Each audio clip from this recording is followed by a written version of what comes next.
That dog just dragged a dirty diaper to our front door. Again. I swear, if this keeps up, I'm gonna lose it. I snapped without thinking, coffee halfway to my lips, as the staff burst into laughter behind me. But honestly, how could I not say something? It was the fourth morning in a row the same raggedy mutt had shown up, tail wagging, with a prize from the neighborhood trash. Once it was a soda can. Then a sock. Yesterday, a chicken bone that nearly sent Mrs. Harland into a panic, thinking the poor guy would choke. And today, a used diaper. Fantastic. We ran Haven Hills Animal Shelter, just outside a small town in Tennessee. The kind of place where everyone knew your name and still waved from their porches. And even though our facility wasn't exactly new, and our team was held together more by love than funding, we did our best to give every animal a safe space. It wasn't fancy, but it was home. So when this shaggy, dirt-caked Labrador mix began showing up every morning with some god-awful piece of garbage in his mouth, I figured maybe he was just another stray looking for food. What got to me was that he never came close enough to be caught. He'd approach the edge of the lot, drop the trash, sit like a statue, and stare until one of us came outside. Then he'd take off into the woods behind the kennels. I tried calling him in, tried tossing treats, even tried leaving out a bowl of fresh water and some kibble. But he wouldn't take a step forward until we picked up whatever he brought. And then, just as quickly as he came, he'd vanish. "Maybe he thinks he's helping," chuckled Amanda, our youngest staffer, as she swept up leaves by the side gate. "Helping? With trash?" I shot her a look. "Well," she shrugged. "Maybe he thinks it's a gift." That gave me pause. I glanced back out the door, where the dog, muddy, panting, and proud, still sat watching us like some sort of guardian. Or maybe a postman with terrible deliveries. All right, I muttered, stepping outside. "Let's see what you've got today." I approached cautiously, careful not to make any sudden moves. I'd worked with animals for over 20 years, and I knew a fearful dog when I saw one. But this one didn't seem scared. More hesitant. Like he was testing us, trying to see what we'd do. I knelt down beside the diaper, which, thankfully, was sealed tight. Using a trash grabber, I lifted it and dropped it into the waste bin by the fence. The second the lid slammed shut, the dog stood up, turned, and bolted toward the tree line. "Same routine," I muttered, shaking my head. But something about the way he watched me, quiet and alert, felt different today. Like there was more to it than just weird dog behavior. That night, I stayed late, reviewing intake forms and trying to balance our ever-shrinking budget. Donations were down, adoptions were slow, and we had a litter of puppies coming in from a hoarding situation 3 counties over. Stress was chewing at me like a bone. Then Amanda tapped on the door. "You might want to see this." She led me to the break room, where a few of the team were gathered around the small TV we rarely used. She hit play on the security footage from earlier that morning. There he was, the dog, emerging from the woods just before sunrise. He trotted up with the diaper in his mouth, dropped it gently at the edge of the lot, then backed away and sat. But something was different. "Wait, go back. Zoom in," I said, leaning closer. Amanda rewound it. This time she slowed it down. Just as the dog approached the lot, he paused by the fence. His head lowered for a few seconds like he was sniffing the ground or maybe checking something. Then he picked up the diaper and continued to the usual spot. "That's the 3rd time he's stopped there," Amanda said. "Same spot. 3 days in a row." "Could be nothing," I said, but the words felt hollow. The next morning, I got to the shelter before sunrise. The parking lot was empty, the sky still holding on to the last shreds of night. I brought coffee, a flashlight, and a chair. If this mutt had a pattern, I was going to find out what it was. Sure enough, at 6:11 a.m., he emerged from the woods. This time he had an old cereal box in his mouth. Same routine. Stop by the fence, drop the trash, wait. I stepped outside slowly, cereal box in one hand, leash in the other. "Hey boy," I called gently. "You hungry?" He didn't move. "Thirsty?" I tried. Still nothing. Then I knelt and set the box down. "We don't need any more trash, buddy. But if you're trying to tell us something, we're listening." The dog blinked, tilted his head, then, shockingly, took a step forward. That was new. He came about 10 feet closer, stopped, sniffed the air, and sat. I didn't move a muscle. Slowly, I reached behind and set a small bowl of water in front of me. Another step. My heart pounded. Was this it? Was he finally ready to trust us? But just before he got within reach, he froze, ears perked, and darted back into the woods. I waited, but he didn't return. When Amanda arrived, I told her everything. She just nodded and handed me a thermos of hot coffee. "Let's check that fence spot," she said. "Maybe he's trying to tell us something." We walked to the spot where the footage showed him pausing.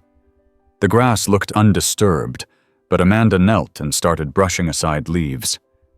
And then she froze. "Mike, look." Beneath the leaves was a crumpled, half-buried paper plate. Not unusual, but what was under it chilled me. A small strip of blue cloth, and underneath that, a torn child's shoe. I stared at it, then at Amanda. "He's not bringing us trash," she whispered. "He's bringing us clues." We stared at each other, stunned. And from the woods, just beyond the fence, I could swear I saw a pair of amber eyes watching us. It wasn't trash. It was a message. Amanda didn't move for a solid minute. She just kept staring at the tiny shoe in her hand like it might explain itself if she held it long enough. I crouched beside her and picked up the scrap of cloth. Faded, torn, stained with dirt. Not fresh, but not ancient either. The kind of thing a curious dog might dig up. But the location, the consistency, the pattern, it wasn't random. We brought the shoe and cloth inside and logged them like evidence, though none of us were exactly trained for this kind of thing. Then we watched the footage from the day before again. And again. Each time, that same pause at the fence, that same spot, the same careful, deliberate drop-off. And now it felt like the dog had been leading us here from the very beginning. "You think it's from a missing kid?" Amanda finally asked, eyes wide. I didn't want to answer. Instead, I picked up the phone and called the county sheriff. Not 911. This wasn't an emergency. Yet. Just a quiet, early morning call to a guy named Frank I'd known since high school. He showed up an hour later in jeans and a windbreaker, rubbing sleep from his eyes. "You're telling me a stray's leaving you breadcrumbs?" he said, squinting at the footage. I nodded. "And not just garbage. Things that seem off, like they belong to someone. Maybe someone small." He studied the screen for a long time. Then he looked at the items we'd laid out on the table. The shoe, the cloth, and a dirt-smudged plastic charm shaped like a star that Amanda had found buried nearby. Frank sighed. "I'll check missing persons. Can't promise anything." That was enough for now. The next morning I arrived even earlier, just after 5. The woods were quiet, heavy with mist. I waited by the same spot, sitting on a folding chair with a thermos of black coffee in hand. And right on time, the dog appeared. This time he had something small and shiny in his mouth. He approached the fence line, stopped at the same patch of dirt, and gently placed the object on the ground. Then he looked straight at me.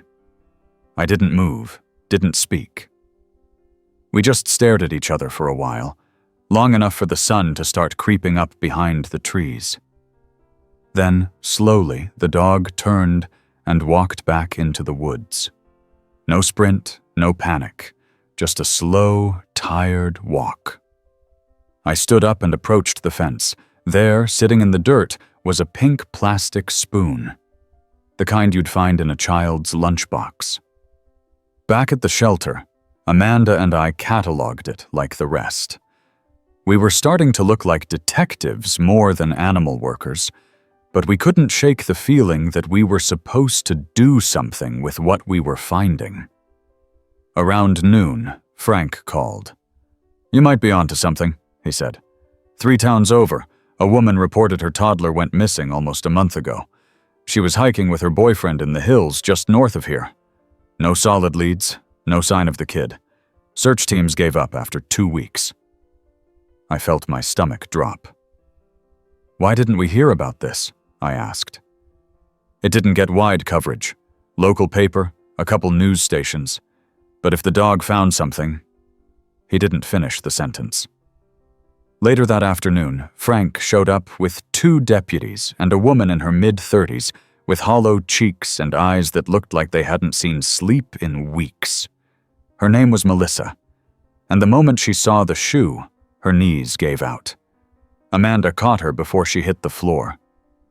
"That's Maddie's," she whispered, clinging to the shoe. "That's my baby's."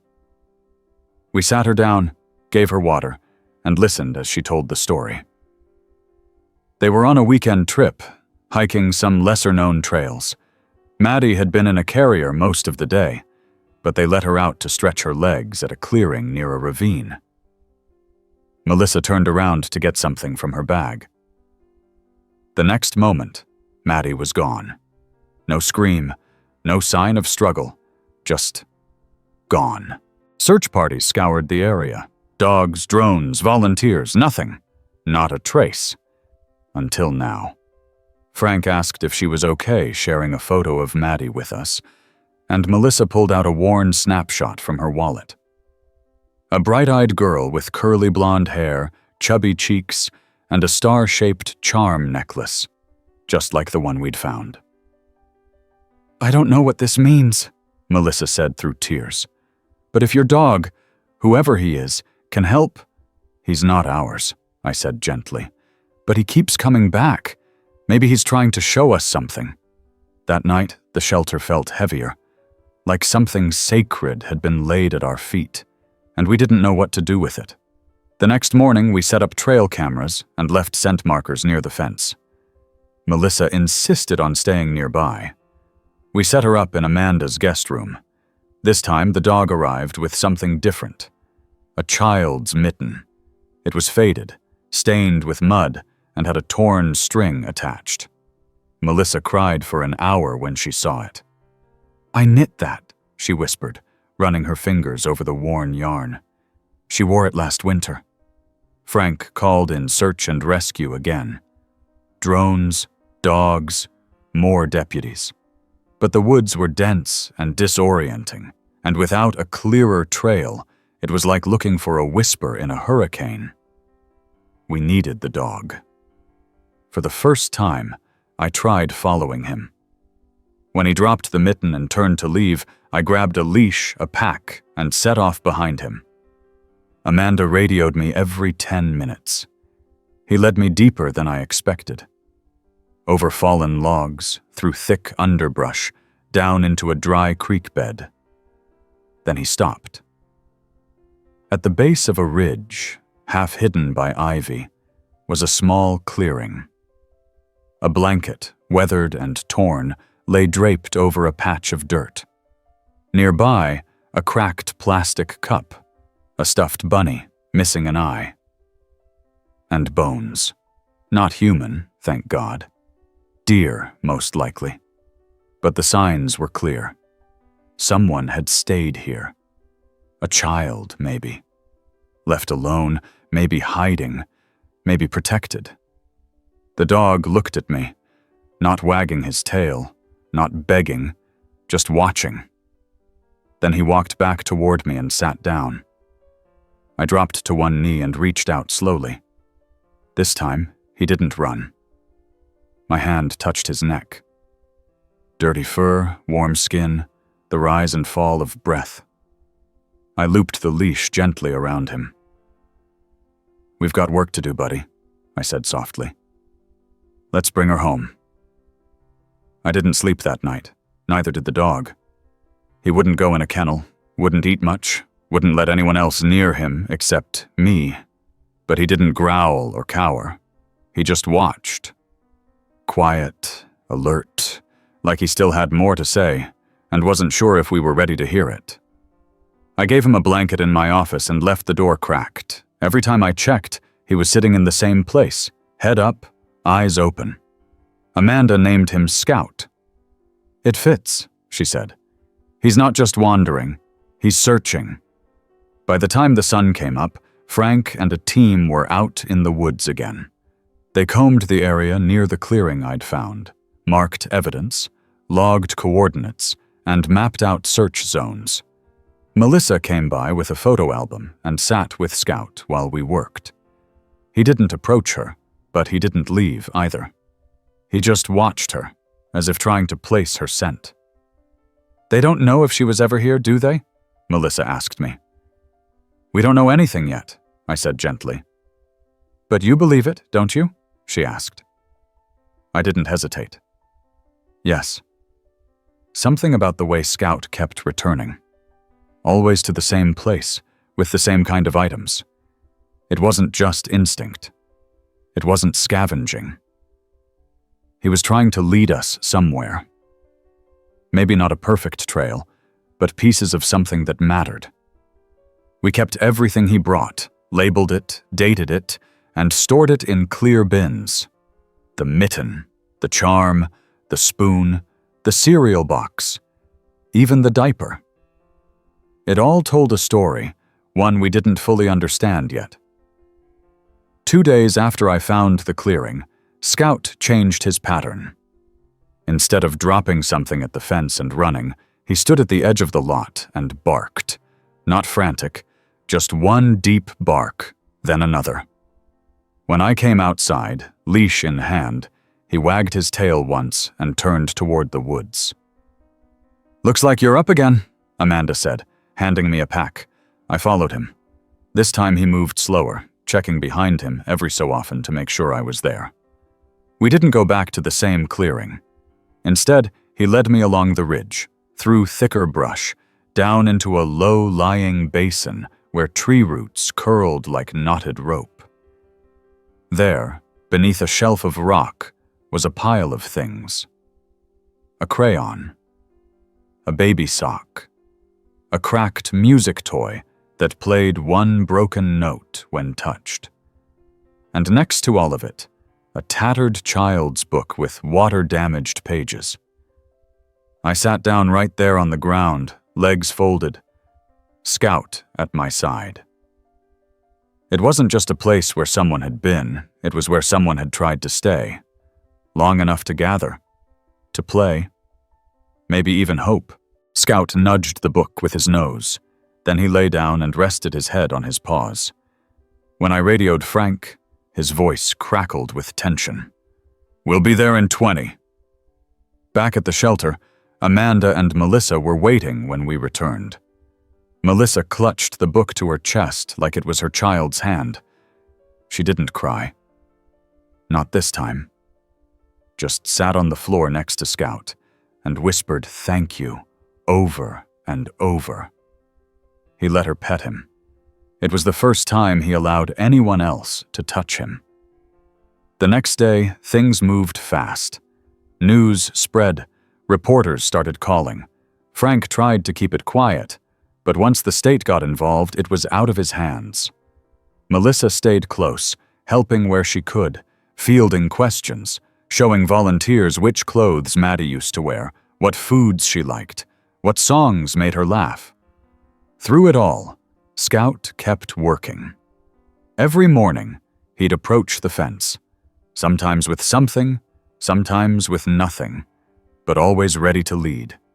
And we followed. One morning, he brought back a folded scrap of laminated paper, a flyer from a local diner 2 towns over. The ink was smudged, but a phone number was still visible. Frank called it. A waitress answered. "I remember her," she said. "Cute little girl, blonde curls. She was with a man, mid-40s, big beard, didn't say much." Frank asked for surveillance footage. They had it. And there she was, Maddie, eating pancakes with a stuffed bunny clutched in her arms. Melissa watched the footage with trembling hands. "That's her," she whispered. "That's my baby." The timestamp was from 3 weeks ago, long after she'd disappeared. The man hadn't used a credit card, no license plate visible. But the waitress remembered him paying cash. She said the girl looked tired, but not hurt. Just quiet, like she wasn't sure if she was allowed to speak. It changed everything. Now it wasn't just a search. It was an investigation. And Scout? Scout was our only real lead. That afternoon, he led me to a new location. A shallow cave hidden beneath a cluster of trees. Inside were bones, animal again, and scraps of fabric that matched what Melissa said Maddie had been wearing the day she vanished. Pink leggings, a cartoon print shirt. The fabric was faded, torn, but there was no blood. No signs of violence, just the slow, quiet decay of time and weather. And a drawing, crude, childlike, done in crayon on the back of a torn cereal box. A girl with yellow hair holding hands with a brown dog. Scout. It had to be. I brought it back. Melissa wept quietly in the corner of my office. "She found a friend," she whispered. "He was with her." The image spread fast. TV crews showed up. Online posts went viral. People wanted to help, wanted to believe. But with all that attention came pressure. Drones scoured the forest. Helicopters thundered overhead. Search dogs swept the woods. But Scout? He didn't change. He kept coming, kept leading, kept showing us. And then, one morning, he didn't show up. I waited. An hour, 2, 3, nothing. We searched the trails, called for him, left food, left clothes with Melissa's scent. Still nothing. By sunset, Amanda looked at me and said, "You think he's hurt?" "I think he found something," I said. And he stayed. That night I packed a bag and drove out to the last place he led me. I followed the ridge, past the cave, crossed the creek. And then I heard it. A bark. One single bark in the dark. I turned off my flashlight and listened. Another bark. Closer. I called his name. "Scout!" Silence. Then a shuffle, a whimper. And there he was, emerging from the brush. He wasn't alone. In his wake came a figure. Small, dirty, barefoot, hair tangled, clothes torn. A girl. She didn't cry, didn't scream. She just looked at me and whispered, "Scout." She didn't say anything else, just stood there in the dark, barely visible in the moonlight, holding tightly to the scruff of Scout's neck. He stood still, letting her lean against him, like this was routine, like he'd carried her through much worse than a walk in the woods. My voice caught in my throat. All the questions I wanted to ask melted away. This wasn't the time. I crouched slowly, keeping my flashlight low. "Hey there," I said quietly. "My name's Mike. I'm here to take you home." She didn't move, didn't blink. I reached into my pack and pulled out a granola bar and a small water bottle. I opened both, set them on the ground, and stepped back. Scout sniffed them first, Then, after a moment, the girl let go of his neck, dropped to her knees, and started to eat. She didn't devour it like she was starving. She ate carefully, slowly, like she didn't want to drop anything. When she finished, she looked up at me with wide, steady eyes. "You're Maddie, aren't you?"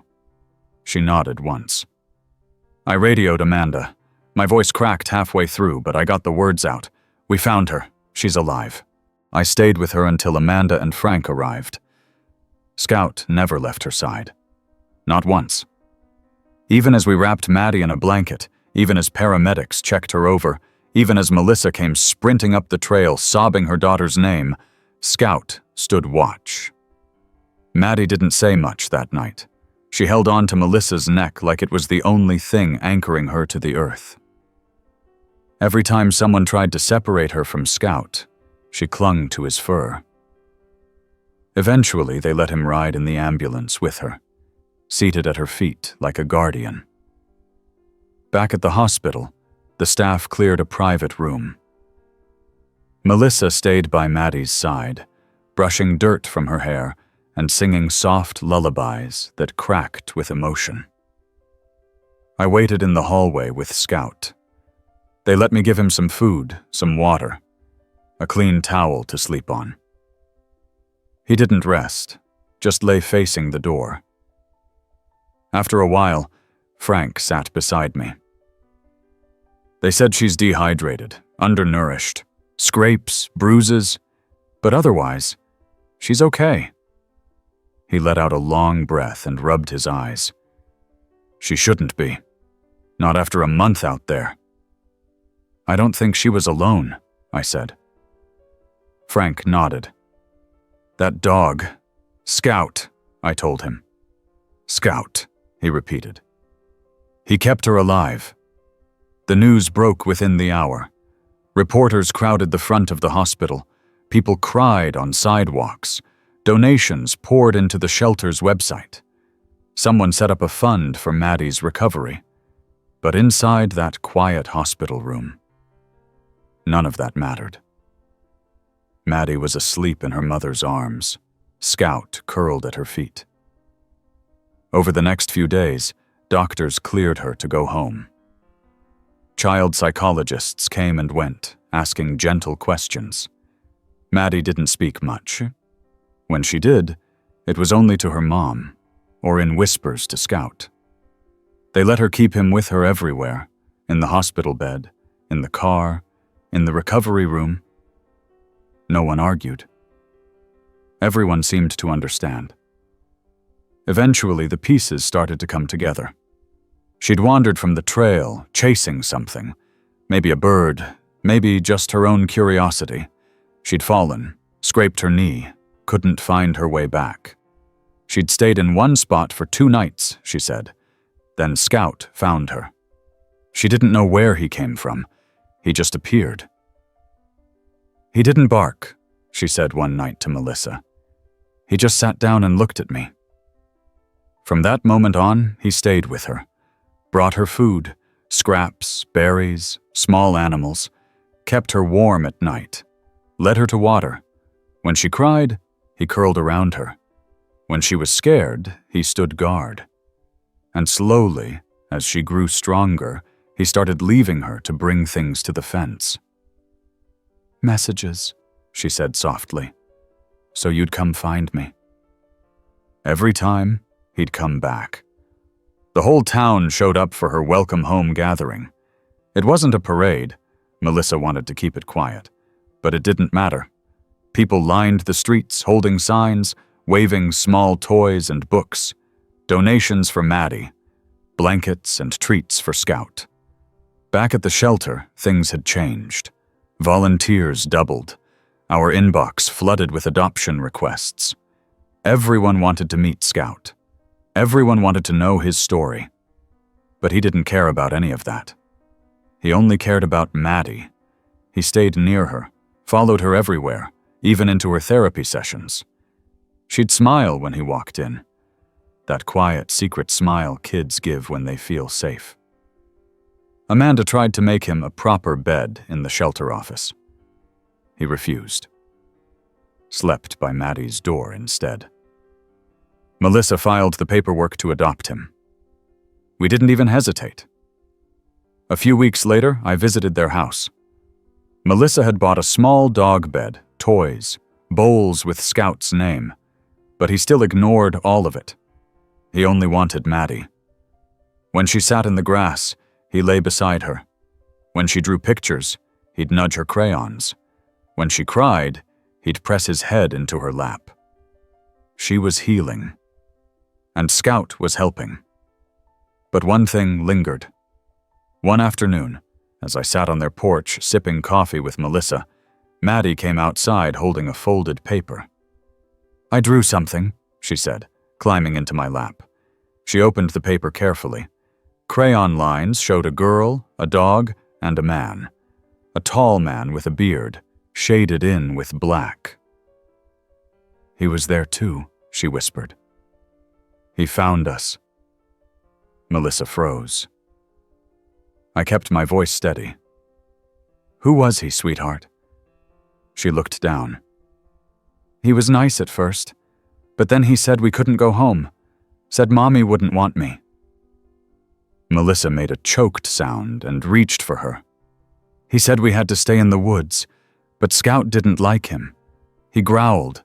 He made the man go away." She pointed to the drawing. "He came back once, but Scout barked and bit his arm."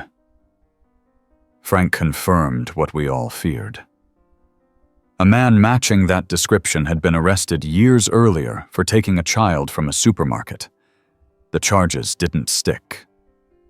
But now, with Maddie's statement, the search was on again. We didn't tell the press. Melissa didn't want the circus. But privately, we built a case, gathered items, matched fingerprints. Maddie described a tattoo the man had, one of a snake on his wrist. We sent it to law enforcement. Days passed, then a week. Finally, the man was found, living in a trailer on the edge of a state forest. No sign of Maddie's things, but a first aid kit with bite marks matching Scout's jaw was recovered.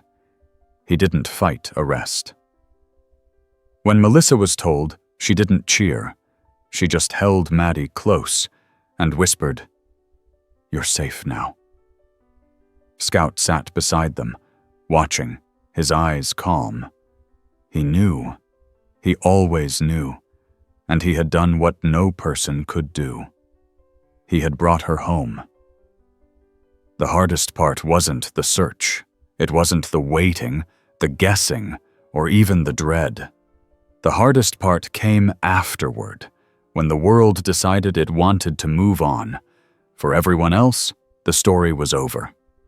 A miracle headline, a feel-good segment.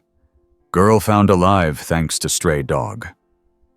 Local reporters moved on to council meetings and football scores. The internet buzz settled. Donations slowed. And the shelter, once full of visitors, started to quiet down. But for us, for Maddie, for Melissa, for Scout, life had only just started to shift into its next strange chapter. We adjusted. Melissa found herself relearning what it meant to parent a child who flinched at loud noises and slept with the lights on. She wasn't a toddler anymore, not in the way she had been before. There was a weight to her now, a stillness that sometimes stopped Melissa mid-sentence. And Scout? He was a shadow. He followed Maddie everywhere, bathroom, bedroom, yard, car. He didn't bark much, barely made a sound, but he never let her out of his sight. We tried giving him space, a little room to relax, to play. Amanda brought over chew toys, rope tugs, a ball launcher. But Scout had no interest in fetch, no interest in being a pet. He was a guardian, and he knew it. Still, I worried. Animals were supposed to recover, too, to breathe easy once danger had passed. But Scout stayed on edge, always waiting, always watching. One morning I went over with Amanda to check on him. Melissa greeted us with a tired smile, and motioned toward the backyard. Maddie was sitting under a tree with a book in her lap. Scout was beside her, alert, but not tense. His ears twitched occasionally, his eyes scanning the fence line. "She sleeps better now," Melissa said. "Only wakes up once or twice." "That's a big improvement," Amanda said softly. Melissa nodded. "But she doesn't talk about the woods anymore. Not the man. Not the days alone. Just Scout. Always Scout." "He was her safety," I said. "Her whole world." That evening, as Amanda and I drove back to the shelter, she turned to me. "What happens when he's not needed anymore?" I didn't answer, because I wasn't sure he'd ever let that happen. Still, time passed. Maddie started therapy with a counselor who specialized in trauma. Her drawings shifted, from dark forests and shadowy men to rainbows and sunflowers and a big brown dog. Scout began to relax. Slowly. He'd play tug-of-war with Maddie sometimes, wag his tail when Melissa cooked chicken, even doze off in the sun while Maddie ran in circles around him. It felt like healing. But one morning, Melissa called the shelter in tears. "He's gone," she said. I dropped everything and drove to her house. Amanda was already there, searching the neighborhood. Melissa stood in the yard, barefoot, holding Maddie close. "We woke up, and the door was open," she said. "We never leave it unlocked, ever." "There's no sign of forced entry," Amanda added. "No damage." Maddie looked up at me with wide eyes. "He wouldn't leave." "I know," I said. "We'll find him." We searched for hours. Flyers, social media, local vets, neighboring towns. Amanda called every contact she had in rescue work. Frank sent out a notice to patrol cars. People remembered the story, remembered Scout, and joined the search. But he didn't show up that day, or the next. The third day, a call came from a man who ran a supply shop near the edge of town. "Saw a dog like that in the woods behind my store," he said. "Looked like he was tracking something." Amanda and I drove out, hiked behind the shop, and found paw prints. Fresh. Heading northwest, deeper into the hills. "What would he be chasing?" Amanda asked. I didn't answer right away. I crouched, stared at the disturbed earth, the broken branches. It wasn't frantic movement. It was purposeful. "He's following something," I said. "Or someone." We mapped out the trail. Scout had gone deeper than the previous searches. Beyond the cave, past the clearing, places untouched during the search for Maddie. On the fourth day, we found a broken branch marked with dried blood. Small animals, probably. Coyote, maybe. But it meant Scout had kept going. Then Amanda found something else. A rusted tin can. Inside it, wrapped in duct tape and faded plastic, was a bundle of old photos. Kids. Teenagers. Most faded. Some damaged beyond recognition. On the back of one, the initials RD scrawled in marker. It wasn't just a hiding place. It was a stash. We took the items back to Frank. He ran the initials. It didn't take long. The man who had taken Maddie had used multiple aliases. One of them matched the initials. Records linked him to missing persons cases in 3 states. Frank stared at the can, then at us. "We need to keep following that dog." So we did. Day 5. No sign of Scout. But more footprints, more clues. Day 6. A hiker spotted him near a closed ranger station. Said he looked tired but determined. Wouldn't come close. That night I drove back to the shelter and sat in my office with the lights off. I stared at the first piece of trash he ever brought. The soda can. I'd kept it in a box marked Day 1. It hit me then. He'd never stopped working, never stopped watching. Even when we thought the story was over, he was still collecting, still tracking, still uncovering what no one else could. Scout wasn't just saving Maddie. He was chasing ghosts. By day 7, we found the entrance to what looked like an old trapper's cabin, overgrown and nearly invisible. Inside were bones.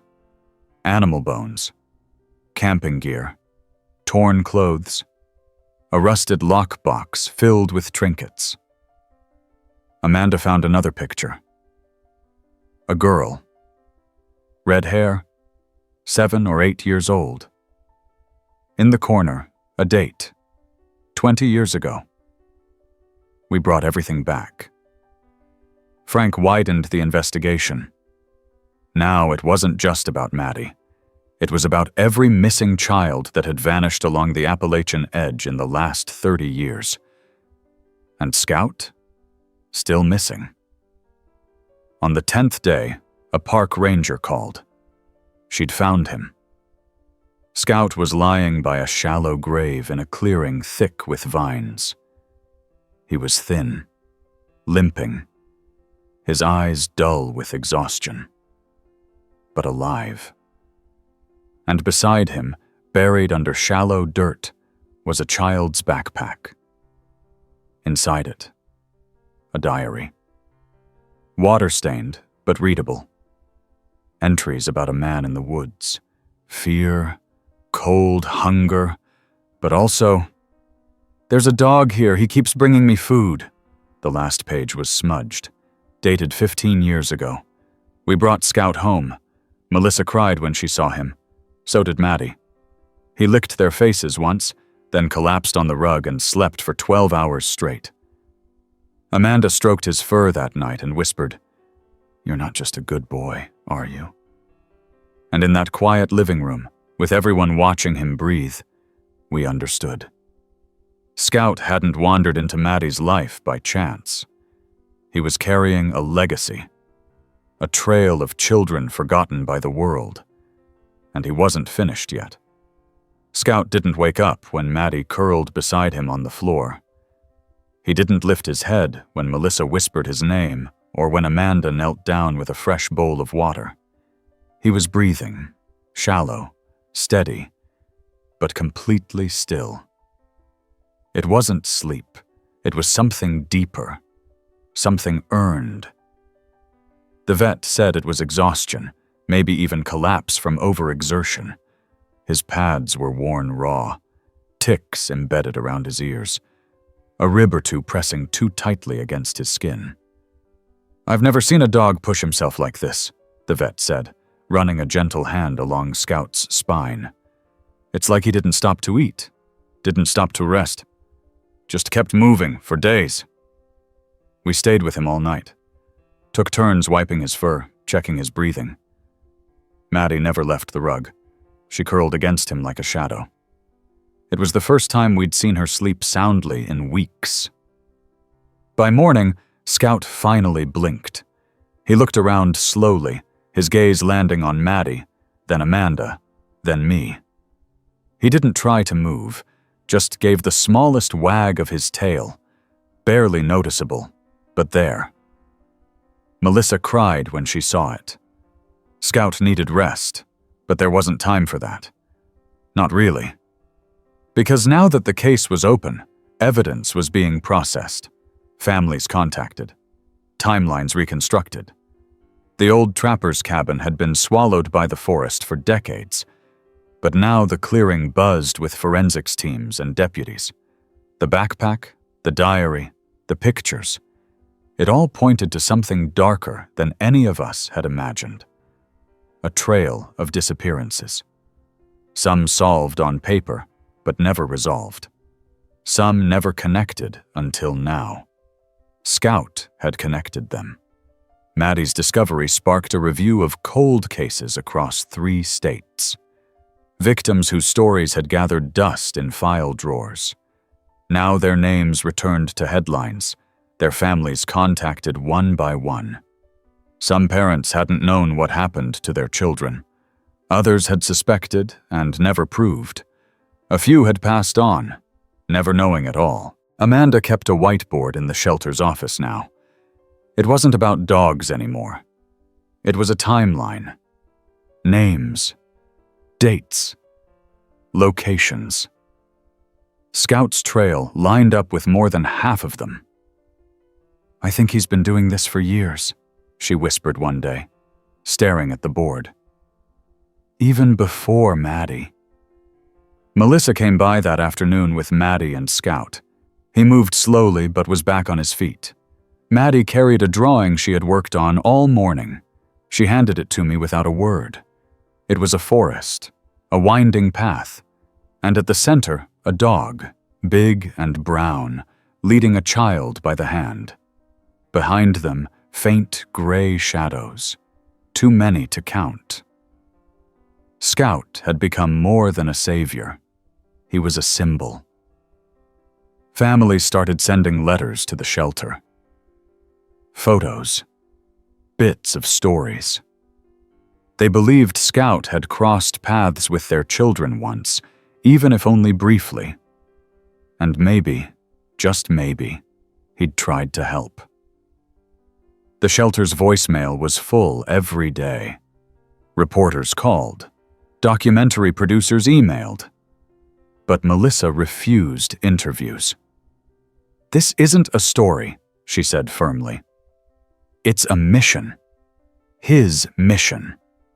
One day, Frank stopped by with a cardboard box. Inside were old maps, scanned articles, and printed lists of missing persons cases still unresolved. "These are the ones near your shelter," he said. "Ones I'd forgotten about. But maybe Scout hasn't." We spread the papers across the office floor. Amanda studied the circles and red pins. A pattern began to emerge. Routes, forest paths, stretches of wilderness that Scout had wandered, each with a marker, each with a name. "He's not just picking up scent," she murmured. "He's tracing memory." Scout had healed enough to walk longer distances again. We tried to limit his movement, just short walks with Maddie, gentle strolls near the creek, but he was restless. One morning, Melissa found him pawing at the back door before sunrise, staring at the tree line. Not frantic, just focused. She called me. "I think he wants to go back out," she said. Amanda and I geared up. Flashlights, supplies, leashes. Scout let us put on his harness without protest, but the moment we opened the gate, he took off at a trot. His limp better, his ears alert. He led us past the trails he'd once walked, further this time, through narrow switchbacks, down into ravines we hadn't searched before. Hours passed, and then, just before noon, he stopped at a grove of sycamores and started to dig. We knelt beside him. The soil was soft, damp, easy to shift, and under the surface, a fragment of denim, child-sized, torn. Amanda held her breath as she unearthed it, hands trembling. Inside the fold of the jeans was a small bracelet, wooden beads, painted letters, a name. Carrie. We brought it back to Frank. He didn't even need to check the database. "I remember this one," he said quietly. "Vanished in 2006. 9 years old. Family Sierson thought she ran away." The site was sealed off. Investigators moved in. Forensics teams worked quickly. They found more items: shoes, a comb, a small rusted tin lunchbox. Another confirmation. Another family contacted. Scout rested for 2 days, then started pacing again. This became our rhythm. He would lead. We would follow. Sometimes we found something. Sometimes we didn't. But each time, he moved with intention. By the end of the month, 5 more locations had been flagged. 3 confirmed to missing persons. 2 still being processed. At night, I'd sit on the back porch of the shelter with Amanda, watching Scout sleep at Maddie's feet as she doodled by flashlight. "He's not going to stop," Amanda said. "No," I agreed. "He can't. He's not just helping us. He's remembering for them." We looked at Scout, scars hidden in shaggy fur, eyes that had seen more than any animal should. And we knew she was right. He wasn't lost. He was found. And now he was finding others. And he would keep going, as long as there were stories left in the soil. The first snow came early that year. It dusted the forest floor in a soft, white veil, making even the most familiar trails seem new. Amanda called it a blessing. It helped us track Scout's prints more easily. But it also slowed him down. His joints ached more, and every hill seemed to take a little more out of him. Not that he cared. He still woke up before dawn, still sat by the back door, eyes locked on the tree line. Waiting. By now, everyone in town knew Scout. People left food on their porches, toys on their lawns, blankets tucked in plastic tubs labeled with his name. Kids wrote him letters. One elderly couple from the next county dropped off a thank you card with a photo of their granddaughter, missing for years, now confirmed through one of Scout's finds. Closure they never expected. A name finally whispered back after silence. But Scout didn't care about any of that either. Not the praise, not the cameras, not the outpouring of gratitude. He just kept working. The pattern became routine. Scout would walk. We'd follow. Sometimes for miles. Sometimes just beyond the fence. We found scraps. Trinkets. Hints of lives paused too early. A hairbrush with initials etched into the handle. A pair of shoes buried near a collapsed tent. A puzzle piece in a hollow log that matched a toy listed in a report from 1998. Each discovery reopened a file, stirred a name, reunited fragments. And Maddie was growing stronger. She still didn't like loud noises or closed doors, but she laughed more now. She'd skip through the shelter halls after school, Scout beside her, her drawings pinned to the bulletin board above the receptionist's desk. Pictures of dogs with capes, trees with faces, stars labeled with names.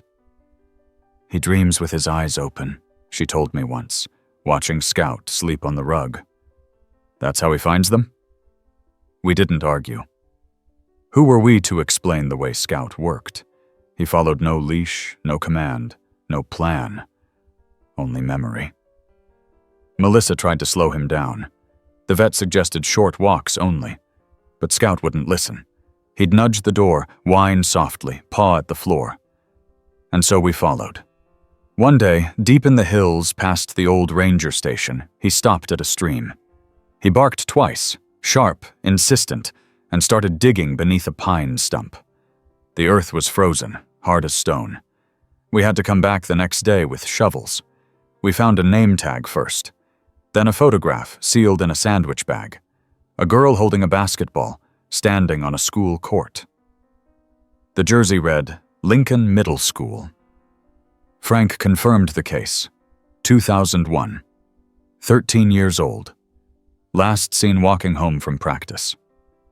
Her mother drove to the shelter 3 days later. She sat beside Scout for over an hour, saying nothing, just resting her hand on his back. When she left, she kissed the top of his head and said, "You gave her back to me." Scout didn't move, just blinked slowly and lay back down. At the shelter, Amanda had cleared an entire wall for what she called the Room of Names. It wasn't official. It wasn't fancy. Just pinned up pictures, notes from families, clippings from decades past. But to us, it was a sacred space. We never talked much when we added to it. We just stood in silence, tape in hand, placing another name under Scout's watchful legacy. The local university reached out with an offer to study him. Behavioral scientists, geneticists. One woman proposed an MRI to scan his brain for patterns. Melissa refused. "He's not a lab experiment," she said. "He's a soul." And we agreed. Whatever made Scout special, it wasn't in his blood or his bones. It was in the quiet resolve of how he walked forward when no one else would. That winter, something changed. A cold front rolled through the valley, dropping temperatures into the single digits. Scout struggled more on the trails. He winced going down slopes. Amanda and I tried carrying him a few times, but he resisted. Gently, with a soft growl that said, "Thank you, but no." We shortened the searches, gave him heated blankets, booties, even a little coat Maddie picked out with paw prints on the sides. He tolerated it. But he was restless. He paced at night, scratched at the windows. Sometimes we'd find him at the edge of the woods, nose lifted, tail low. "He's waiting for something," Amanda whispered one night. Another name. Melissa came to us a few days later with a request. "There's one more case," she said. "I didn't want to ask before, but now." She handed us a folder. It was old, yellowed edges. Inside, a photograph of a girl with sandy hair and a toothy grin. "My cousin," she said. "Her name was Ellie. Disappeared in 1995. No one ever found her." Scout sniffed the photo, stared at it for a long time. The next morning he was at the door before dawn. We followed him, past the creek, over the ridge, deep into the foothills where the trail dissolved into frost-bitten brush. He stopped at a fallen tree covered in moss and bark, scratched once, then sat. We dug again. First, a necklace, then a set of metal barrettes, a coin purse with faded initials. Melissa stood with her hand over her mouth, eyes filling. "She used to hide coins in that," she whispered. "Called it her treasure." Scout nudged the purse toward her with his nose. We left the site marked. Frank brought a team the next day. Evidence was collected, processed. Another family notified. We added Ellie's name to the wall. Maddie sat beside Scout that night, drawing quietly. She didn't say much, just held his paw gently in hers. "He remembers everyone," she whispered. "Even the ones we forgot." We didn't sleep well after that. Not because we were afraid, but because we knew what was coming. Scout was slowing down again. His legs stiffened more. He struggled to get up from the floor. He needed help into the car. But he never whined, never stopped trying. He just kept walking. Because there were still names left to find. The morning Scout couldn't stand was the first time I saw Maddie cry in weeks. She'd come down the stairs in her slippers and found him curled under the kitchen table, breathing steady but unmoving, his food dish untouched. The blanket Melissa had laid out for him was still folded where she left it the night before. Maddie knelt beside him, resting her head on his shoulder, whispering something only he could hear. I stood in the doorway, heart in my throat. Amanda arrived within the hour with the vet. Dr. Crosby was gentle, quiet, and carried her bag like it weighed more than it should. "He's not in pain," she said after the exam, "but his body is just done. His heart's strong, but the rest of him, it's like he's run every mile his legs had in them." No one said anything for a long time. Melissa sat on the floor beside Maddie. Amanda leaned against the counter, arms folded, trying not to let her tears fall. Scout opened his eyes and looked at us. That same steady gaze, full of thought. He wasn't afraid, just tired. We lifted him onto a soft pad and carried him into the living room, where the fire crackled and Maddie had spread out every drawing she'd ever made of him. Dozens of pictures, Scout as a hero, Scout as a protector, Scout surrounded by stars with names. He rested there for hours. People stopped by quietly. Frank, some of the volunteers, a few of the families Scout had helped. They didn't crowd him, just sat nearby, whispered thanks, laid small tokens beside his blanket. A stuffed rabbit, a photo, a collar tag with a worn name. That night, as snow fell outside, Amanda leaned toward me and said, "I think he's waiting." "For what?" I asked. She looked at Maddie. "For permission?" It took me a second to understand. Then, I nodded. Later, when the room was quiet, Maddie crawled to Scout's side. She held his paw in both hands and whispered, "You can rest now. We remember. We'll keep remembering." Scout closed his eyes, not in pain, not in fear, just peace. But he didn't go, not that night, not the next either. Somehow, he held on. And then, on the third morning, he stirred. He lifted his head, drank water, even tried to stand. We didn't understand. We thought maybe it was a last burst of strength. But Scout had something else in mind. That afternoon, he barked. Not a loud bark, just one deep sound. Then he looked toward the door. Amanda grabbed her coat. I grabbed the gear. Melissa stared at us like we were mad. "You're not seriously—" But she stopped when Scout pushed himself up, legs trembling but locked in place. He took a step, then another, and we followed. Maddie stayed behind, curled in her mother's lap. "He needs to finish," she said. "I think this is the last one." We drove to the edge of the forest, parked. Scout led us through a narrow trail none of us had ever walked before. The snow made it quiet, muffled the world until all we could hear were his slow breaths and the crunch of ice beneath our boots. He stopped at a cluster of trees, scratched once at the frozen ground, then sat. Amanda knelt down, started digging with her gloves. I helped, brushing away snow, breaking through the hard surface until we hit something soft beneath. A bundle wrapped in faded cloth.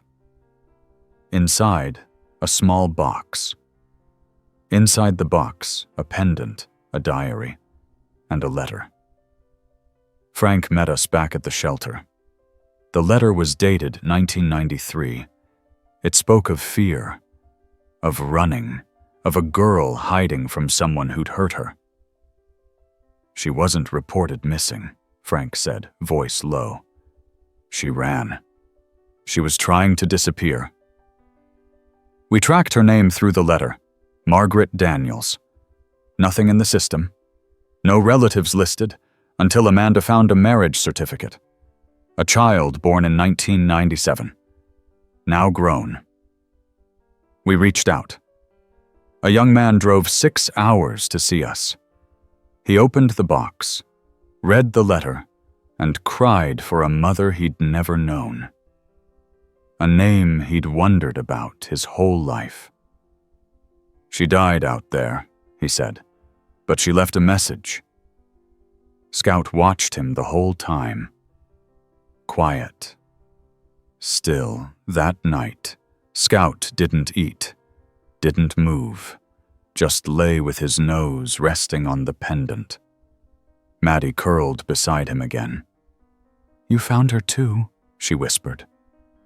The next morning, he was gone.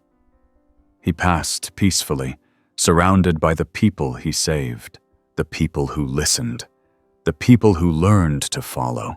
But this isn't the end of the story, because you told me not to make it sound like the story is ending, and it isn't. Scout may have left us, but the room of names grew. Amanda took over organizing searches.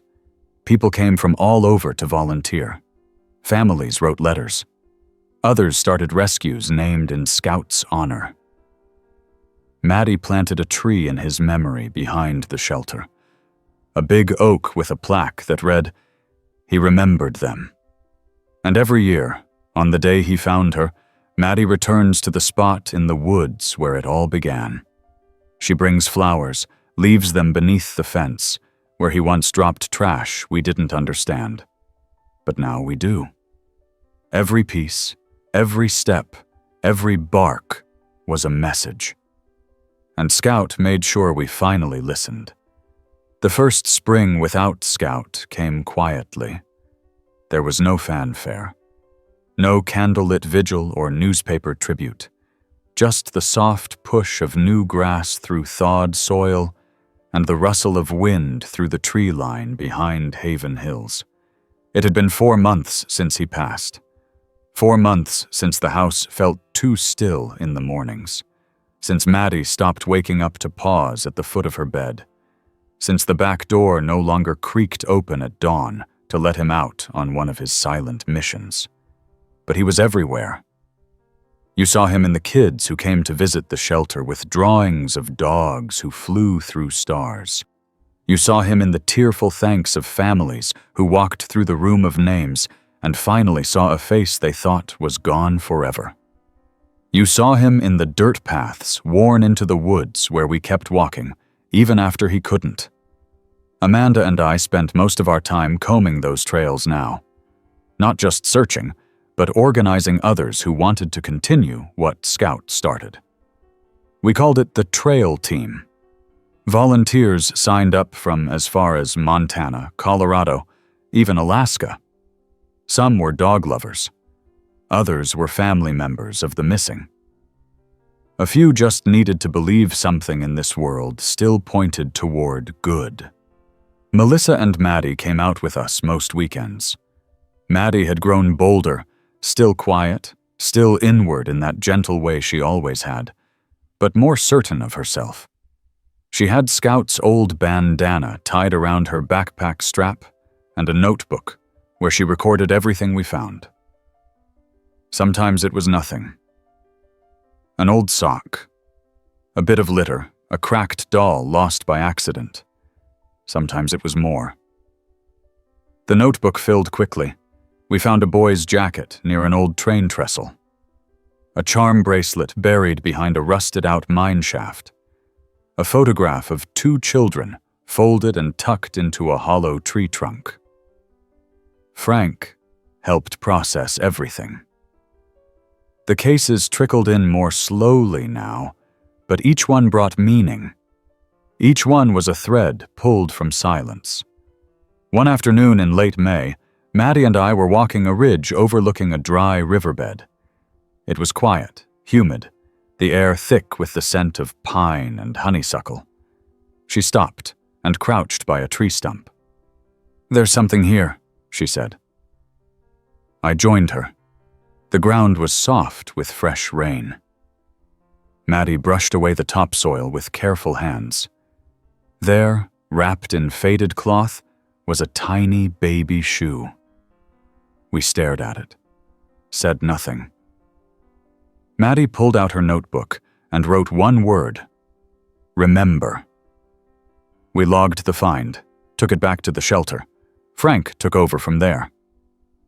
Later that week, Amanda sat with me in the break room.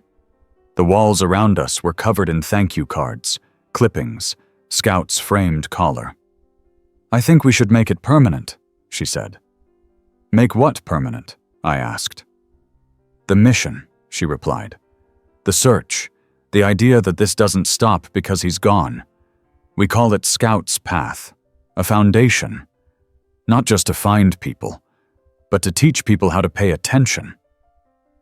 I nodded. "And how to listen." Scout had shown us what listening really looked like. It wasn't about noise or commands. It was about stillness, watching, following, trusting that the ground held stories and that every piece mattered. The town helped fund the foundation.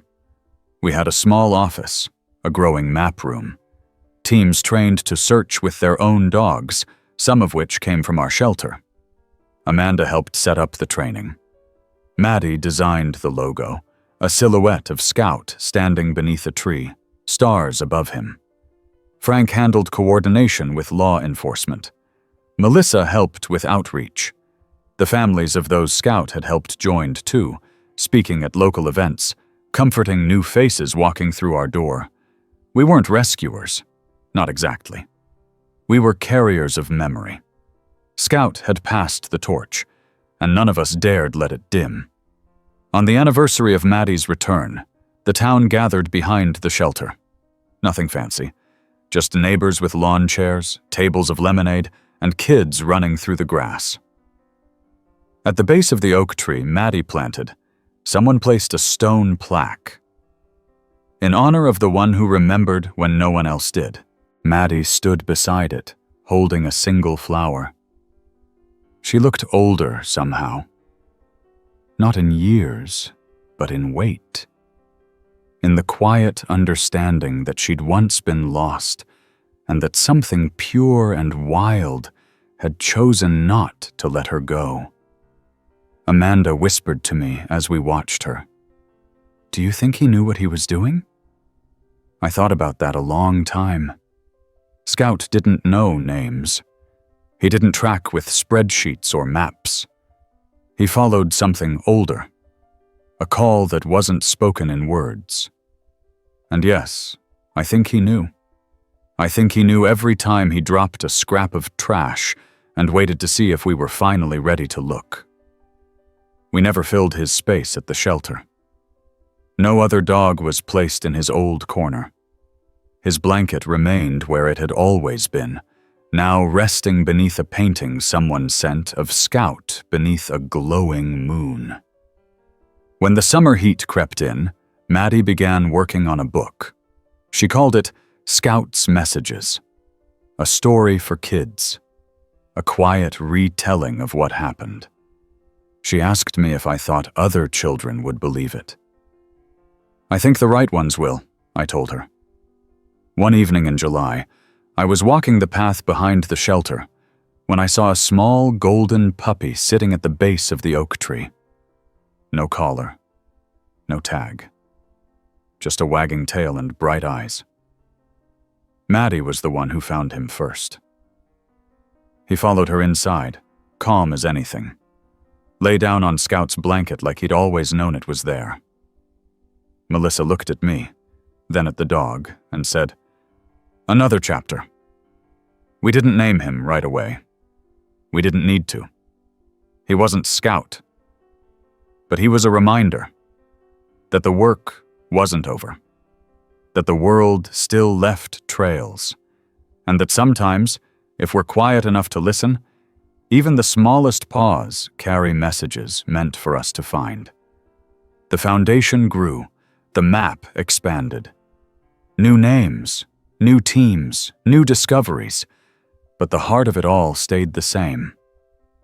A dog, once alone, once ragged and dismissed, had wandered into our lives carrying the weight of stories buried too long.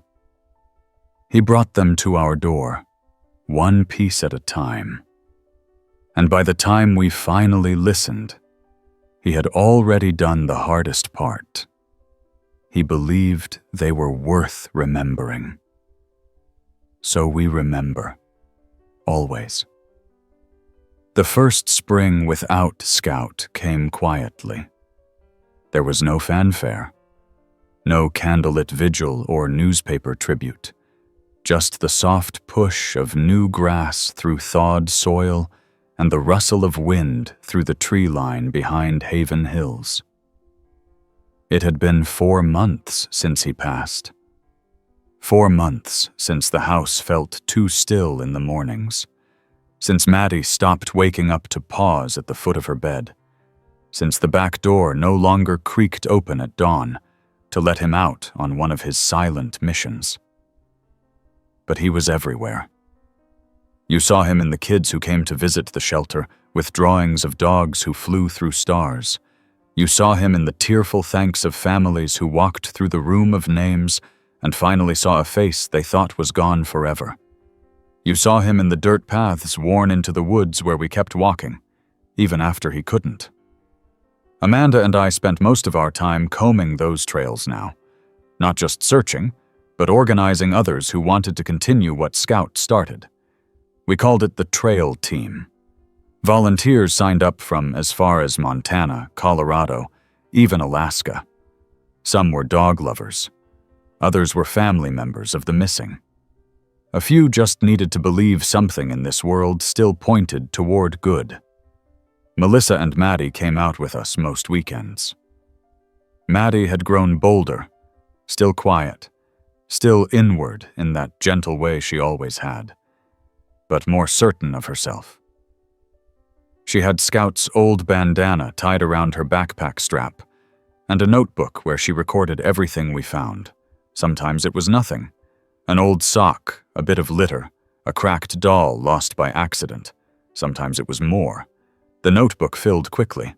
We found a boy's jacket near an old train trestle, a charm bracelet buried behind a rusted-out mine shaft, a photograph of 2 children folded and tucked into a hollow tree trunk. Frank helped process everything. The cases trickled in more slowly now, but each one brought meaning. Each one was a thread pulled from silence. One afternoon in late May, Maddie and I were walking a ridge overlooking a dry riverbed.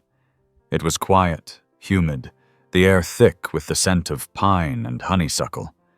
She stopped and crouched by a tree stump. "There's something here," she said. I joined her. The ground was soft with fresh rain. Maddie brushed away the topsoil with careful hands. There, wrapped in faded cloth, was a tiny baby shoe. We stared at it, said nothing. Maddie pulled out her notebook and wrote one word: remember. We logged the find, took it back to the shelter. Frank took over from there. Later that week, Amanda sat with me in the break room. The walls around us were covered in thank you cards, clippings, Scout's framed collar. "I think we should make it permanent," she said. "Make what permanent?"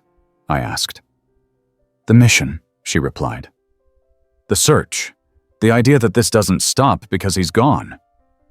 We call it Scout's Path, a foundation. Not just to find people, but to teach people how to pay attention." I nodded. "And how to listen." Scout had shown us what listening really looked like. It wasn't about noise or commands. It was about stillness, watching, following, trusting that the ground held stories and that every piece mattered. The town helped fund the foundation. We had a small office, a growing map room, teams trained to search with their own dogs, some of which came from our shelter. Amanda helped set up the training.